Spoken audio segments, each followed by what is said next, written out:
We've explored neurochemistry, the brain, and how that builds up our personalities. We can take this a step further in understanding the dynamics in a team. How do you start to pair and understand how people work together? And we ourselves have an example. Early days when we were all sitting around one table working together as a startup team, we hadn't yet understood how to take the science of executive function, the way the brain works, and apply it to team dynamics. It was something we discovered simply through working together. I myself am wired for extreme reward seeking behavior, and this is why I'm entrepreneurial. I like to seek reward, I like to challenge myself, and whatever I did yesterday is not good enough, I need to do more. One of our other founding partners had the flip opposite wiring. He dives deep. He's highly analytical, has the maximum level of dopamine, the slowest enzymes, so he's deep into that pleasure reward and he will stay there.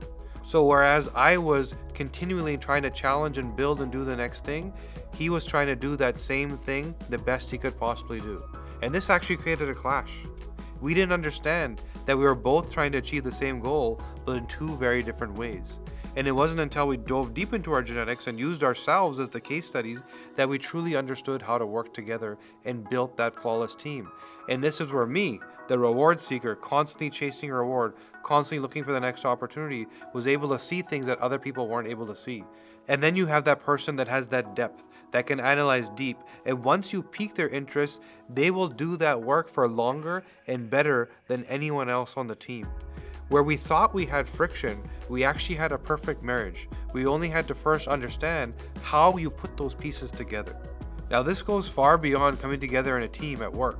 This translates into your relationships with your spouse, your children, athleticism, and building a team that can cohesively work together. It translates into anywhere where you're working with other people, identifying where you're strong, and knowing who to partner with in order to complete what you need to achieve. It's not so much about the friction that could happen from different perspectives, but how do you take those and blend them so that you're whole? And we did this ourselves in our business, where we had the person that was able to analyze, dive deep, that was wired to take it slow and binge on that work until they did it better than anyone else could possibly do it. And then the person that sought reward and kept bringing those opportunities to the table to filter through. If you take that step to analyze yourself and understand how you think and how the people around you think, the relationships can be better, the teams can be better, and you will have better outcomes.